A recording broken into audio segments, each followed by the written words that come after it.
Hello viewers, எல்லாருக்கும் வணக்கம். நம்ம இந்த வீடியோவில் 28 மார்ச் 2025 மார்க்கெட் அப்டேட்டை பார்க்கலாம். அப்புறம் ஸ்டாக்ஸில் இதெல்லாம் டாப் கெய்னர்ஸ், இதெல்லாம் டாப் லூசர்ஸ், எஃப்ஐஎஸ் டேஸுங்கெல்லாம் எவ்வளோ க்ரோர்ஸ்க்கு ஸ்டாக்ஸை பை அண்ட் செல் பண்ணியிருக்கிறாங்க, கோல்டு எதுக்காக ரேலி ஆச்சு, இந்த எல்லா டீட்டெயில்ஸும் நம்ம இந்த வீடியோவில் பார்க்கலாம். ஃபஸ்ட் மார்க்கெட் அப்டேட்டை பார்த்துடலாம். நிஃப்டி பார்த்திங்கன்னா ஒரு 72 பாயிண்ட் விழுந்துருந்துச்சு. ஓரளவு பாசிட்டிவ் சைடில் மூவ் ஆகிட்டு இருந்த நிஃப்டி பார்த்திங்கன்னா இப்போ கொஞ்சமாக நெகட்டிவ் சைடில் மூவ் ஆகிருக்குது. அதுக்கு முக்கியமான காரணம் எஃப்ஐஎஸ் ஃப்ரைடே செல்லர் சைடில் போயிட்டாங்க.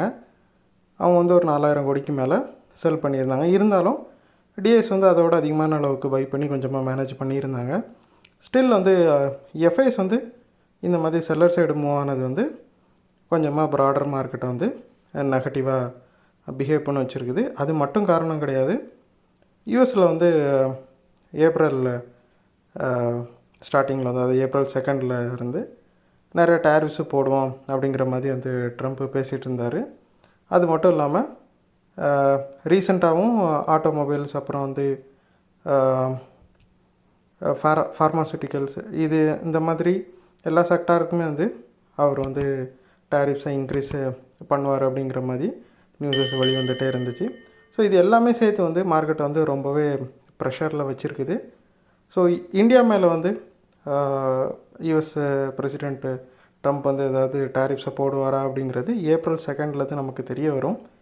அது மட்டும் இல்லாமல் கிஃப்ட் நிஃப்டி பார்த்திங்கன்னா ஒரு 147 பாயிண்ட் நெகட்டிவில் தான் காட்டுது. இதுக்கு முக்கியமான காரணம் ஏப்ரல் 2 யூஎஸில் என்ன மாதிரி டேரிஃப்ஸ் போடுறாங்கங்கிறது தெரியும். அதுக்கு முன்னாடி பார்த்திங்கன்னா நம்மளுக்கு மண்டே 31 மார்ச் லீவாக இருக்குது.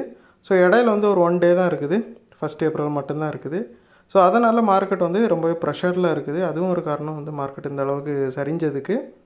ஸோ ஏப்ரல் 2க்கு அப்புறமா தான் ஒரு தெளிவான வியூ மார்க்கெட்டில் கிடைக்கும். ஒருவேளை இந்தியா மேலே அவங்க டேரிஃப்ஸ் எதுவும் போட்டாங்க அப்படின்னா மார்க்கெட் ரொம்பவே ப்ரெஷரில் இருக்க வாய்ப்பு இருக்குது. கொஞ்சமாக ஃபால் ஆகிறதுக்கான சான்சஸும் ரொம்பவே அதிகமாக இருக்குது. இல்லை இந்தியாவுக்கு ஏற்ற மாதிரி பாசிட்டிவாக வந்துச்சுன்னா ஆல்ரெடி ஓரளவு ரேலியான நம்ம மார்க்கெட் இன்னுமே ரேலி ஆகிறதுக்கான வாய்ப்புகளும் நிறையவாக இருக்குது. அப்புறம் டாப் கெய்னர்ஸில் பார்த்திங்க அப்படின்னா டாடா கன்சூமர் ப்ராடக்ட்ஸ் ஃபஸ்ட்டு இருக்குது, ஒரு 28 பாயிண்ட் ரேலியாக இருக்குது. எஃப்எம்சிஜி இண்டெக்ஸு ஃபுல்லாமே நல்ல ரேலியை கொடுத்துச்சு. செக்டார் வைஸே ஒரு பாட்டம் அவுட் ஆன மாதிரி தான் இருக்குது. ஏன்னா ரொம்பவே ஃபால் ஆகிட்டு இருந்த எஃப்எம்சிஜி ஸ்டாக்ஸ் எல்லாமே கொஞ்சமாக ரெக்கவரியை லாஸ்ட் ஒரு 1 வீக்காக காட்டிகிட்டு இருக்குது. அப்புறம் கொட்டக் மஹேந்திரா பார்த்திங்கன்னா ஒரு 42 பாயிண்ட் ரேலி ஆகிருக்குது. ரீசெண்டாக அது ஆல் டைம் ஹையை அச்சீவ் பண்ணிச்சு.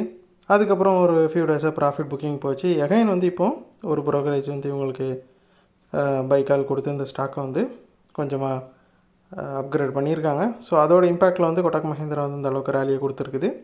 அப்புறம் டாப் லூசஸில் பார்த்திங்கன்னா விப்ரோ இருக்குது, ஒரு 9 பாயிண்ட் விழுந்துருக்குது.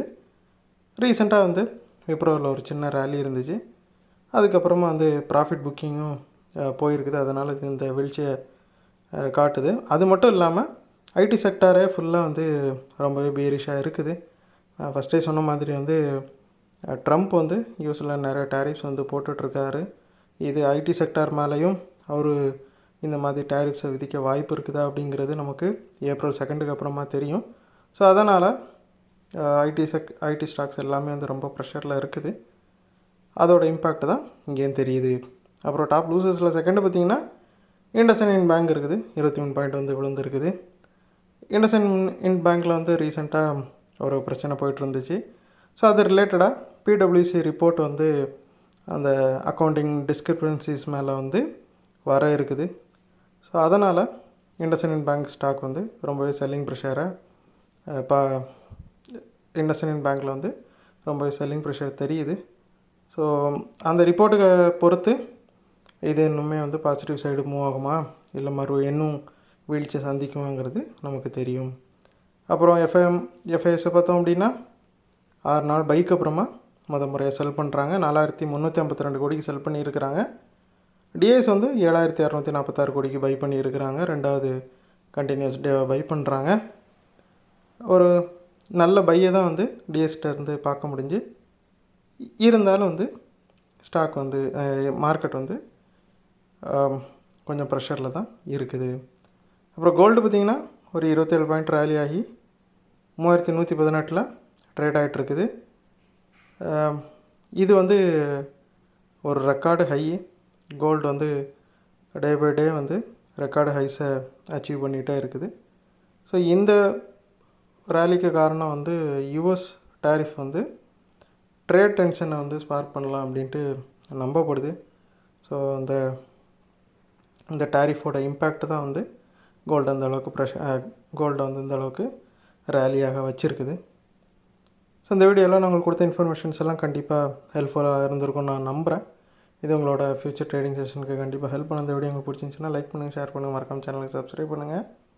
அப்படி இந்த பெல் ஐக்கானை கிளிக் பண்ணிங்கன்னா டெய்லி அப்டேட்ஸ் தவறாமல் கிடைக்கும். தேங்க்ஸ் ஃபார் வாட்சிங். Keep supporting. நான் இன்னொரு வீடியோவில் உங்களை சந்திக்கிறேன். தேங்க்யூ.